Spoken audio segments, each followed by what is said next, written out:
Good morning students, how are you? कैसे हो आप लोग? उम्मीद करता हूँ आप लोग अच्छे होंगे, घर पे होंगे, आप लोग स्वस्थ होंगे। सो आज हमारा केमिकल इक्विलिब्रियम का लास्ट टॉपिक है और वो है हमारा बेटा application of Le Chatelier principle. Application of Le Chatelier principle, Le Chatelier principle. Okay, so कुछ ज़्यादा ही ऐसा कुछ है नहीं इसके अंदर, मैं छोटी छोटी बातें बता रहा हूँ आप लोगों को।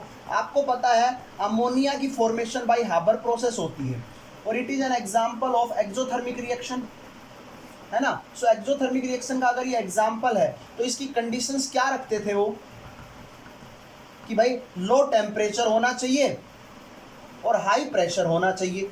अब ऐसा क्यों भाई? तो आप लोगों को पता है उनके मेन टारगेट क्या था, अमोनिया की फॉर्मेशन करना है। तो अमोनिया की फॉर्मेशन कब होगी? जब रिएक्शन कब कहाँ पर जाएगी? फॉरवर्ड डायरेक्शन के अंदर जाएगी। तो आप लोग देखिए लो टेम्परेचर है तो आप इफेक्ट ऑफ टेम्परेचर पढ़ के आए हो according to Le Chatelier principle कि जब एक्सोथर्मिक रिएक्शंस होती हैं तो आपका जो टेम्परेचर होगा आप उसको बढ़ाओगे तो रिएक्शन क्या होंगी बेटा? बैकवर्ड डायरेक्शन में जाएंगी। और टेम्परेचर को कम करोगे तो रिएक्शन फॉरवर्ड डायरेक्शन में जाएंगी। तो इसीलिए इन्होंने टेम्परेचर को कम रखा है कि रिएक्शन की डायरेक्शन किधर हो जाए बेटा? फॉरवर्ड डायरेक्शन में। और जब रिएक्शन फॉरवर्ड डायरेक्शन में होगी तो उसकी यील्ड भी क्या हो जाएगी? मैक्सिमम। नेक्स्ट है हाई प्रेशर। आपको पता पड़ क्या है ली चैटलियर प्रिंसिपल में कि जब भी आप लोगों के पास हाई प्रेशर होगा उस समय क्या होगा बेटा? रिएक्शन उस डायरेक्शन में शिफ्ट हो जाएगी जहां पर नंबर ऑफ मोल्स कम होंगे। और आप लोगों ने देखा कि नंबर ऑफ मोल्स भी कम कहां पर है बेटा? इसी डायरेक्शन में है। तो हम कह सकते हैं कि आप लोगों के पास की इस वजह से इनकी कंडीशंस ये रखी गई थी। दूसरा एक एग्जांपल और है, जैसे SO2 plus O2 contact process के बीच की एक रिएक्शन आती है, SO3 बनता है 2SO3। अब यहाँ पर अगर मैं बात करूँ तो इनकी जो अगर आप लोगों को मैक्सिमम यील्ड लेनी है, it is an example of endothermic reaction. एक एंडोथर्मिक रिएक्शन का एग्जाम्पल है। तो आप लोगों को अब यहाँ पर क्या बढ़ाना पड़ेगा? टेम्परेचर। अगर मैक्सिमम यील्ड लेनी है तो टेम्परेचर को ज्यादा रखना पड़ेगा। प्रेशर का यहाँ पर कोई इफेक्ट नहीं पड़ेगा। क्यों नहीं पड़ेगा प्रेशर? क्योंकि सर नंबर ऑफ मोल्स दोनों डायरेक्शन में क्या है? सेम है। सो इस प्रकार से हम कह सकते हैं कि आप लोगों के यहाँ पर कोई इफेक्ट प्रेशर का नहीं पड़ेगा। तीसरी मैं आप लोगों के साथ बात करूं, कंसंट्रेशन। यहाँ पर रिएक्टेंट की कंसंट्रेशन आपको लार्ज अमाउंट में रखनी पड़ेगी, तब जाके रिएक्शन किधर जाएगी बेटा? फॉरवर्ड डायरेक्शन के अंदर जाएगी। तो छोटी छोटी बातें हैं जो ली चैटलियर प्रिंसिपल का ये एग्जांपल है, आप लोगों की छोटी छोटी बातों का ध्यान रखना है। जैसे एक एग्जांपल और कर लेते हैं बेटा हम लोग। क्या है एग्जांपल? जरा देख लीजिए।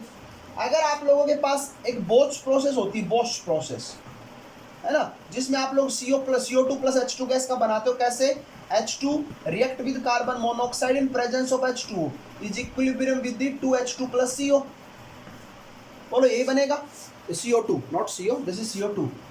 ओके, तो it is also type of endothermic reaction. तो अगर आप लोग इसकी यील्ड ज्यादा चाहते हो तो रिएक्शन कहाँ जानी चाहिए? फॉरवर्ड डायरेक्शन के अंदर। और फॉरवर्ड डायरेक्शन के अंदर जाएगी एंडोथर्मिक रिएक्शन है तो टेम्परेचर को क्या करना पड़ेगा? इंक्रीज करना पड़ेगा। प्रेशर की अगर मैं बात करूँ आप लोगों के साथ तो प्रेशर का क्या यहाँ पर कोई इफेक्ट पड़ेगा? नहीं, दोनों तरफ नंबर ऑफ मोल सेम है तो प्रेशर क्या रखना पड़ेगा? कांस्टेंट रखना पड़ेगा। तीसरा कंसंट्रेशन ऑफ रिएक्टेंट आपको क्या रखनी पड़ेगी? लार्ज रखनी पड़ेगी। तो हम कह सकते हैं कि इस प्रकार से आपका ली चैटलियर प्रिंसिपल और हर रिएक्शन के ऊपर एप्लीकेबल है to get the maximum yield of the product. समझ में आया आप लोगों को? अगर आपको प्रोडक्ट की मैक्सिमम यील्ड चाहिए तो आप लोगों को इस प्रकार से ध्यान रखना है कि कंडीशंस क्या होनी चाहिए। जैसे आप लोगों के पास एक एग्जाम्पल और ले लेते हैं बेटा, ऐसे छोटे छोटे एग्जाम्पल जैसे फिजिकल इक्विलिब्रियम के भी हैं। अगर आप लोग आइस को वाटर में अंदर वाइस को आप किस में कन्वर्ट करना चाहते हो? वाटर के अंदर। तो बेटा ये भी एक क्या करनी पड़ेगी? हीट देनी पड़ेगी। मतलब किसका एग्जाम्पल है? एंडोथर्मिक रिएक्शन का एग्जाम्पल है। अब एंडोथर्मिक रिएक्शन का एग्जाम्पल है तो आप लोगों को पता है कि ऐसा करने के लिए टेम्परेचर को क्या करना पड़ेगा? इंक्रीज करना पड़ेगा, तभी तो रिएक्शन किधर जाएगी? फॉरवर्ड डायरेक्शन में। आइस को अगर मैं वाटर की जगह वेपर में कन्वर्ट करना चाहूं तो भी रिएक्शन टेम्परेचर को क्या करना पड़ेगा? इंक्रीज करना पड़ेगा। तो दूसरा एक इंपॉर्टेंट बात और थी कि आइस, और अगर मैं आप लोगों के पास बात करूं वाटर, तो आइस का वॉल्यूम ज्यादा होता है, मोर वॉल्यूम। आपको पता है due to open cage like structure, है ना।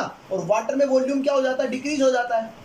और इसी वजह से आप लोगों को पता है वॉल्यूम इसका ज़्यादा होता है तो आइस फ्लोट करती है वाटर के ऊपर, क्योंकि डेंसिटी आपको पता है इन्वर्सली प्रोपोर्शनल होती है वॉल्यूम की। तो अगर आप लोगों के पास ये रिएक्शन है और आप लोग क्या कर रहे हो? आप लोग प्रेशर को बढ़ा रहे हो, प्रेशर को इंक्रीज कर रहे हो। तो प्रेशर इंक्रीज जैसे ही करोगे तो वॉल्यूम क्या होगा? घटेगा। तो वॉल्यूम घटेगा तो इसका मतलब वॉल्यूम किसका कम है? इधर कम है। तो वॉल्यूम इसका कम है तो इधर प्रेशर कम है। प्रेशर इधर कम है तो आप लोगों को मैक्सिमम यील्ड बनाने के लिए रिएक्शन किधर ले जानी पड़ेगी, फॉरवर्ड डायरेक्शन में। तो इसलिए हम कह सकते हैं कि on increasing the pressure on this system in equilibrium, the equilibrium shift to the forward direction because volume is decreases in this direction. तो जहां पर वॉल्यूम घटेगा वहीं पर आप लोगों का बेटा फॉरवर्ड डायरेक्शन बढ़ती जाएगी, प्रेशर को लार्ज रखना पड़ेगा। समझ में आ गया आप लोगों को? तो ये छोटी छोटी कुछ आप लोगों के पास इक्वेशंस थी या कुछ एप्लीकेशंस थी जिनको आप लोगों ने देखना है। तो ज़्यादा लंबी वीडियो तो आज है नहीं आपको, क्योंकि केमिकल इक्विलिब्रियम कंप्लीट हो चुका है। फिर भी अगर किसी बच्चे को कोई प्रॉब्लम है तो आप मेरे से कंसल्ट कर सकते हो। वीडियो के कमेंट बॉक्स में कमेंट कीजिए, लाइक कीजिए, सब्सक्राइब कीजिए। Okay, thank you, have a nice.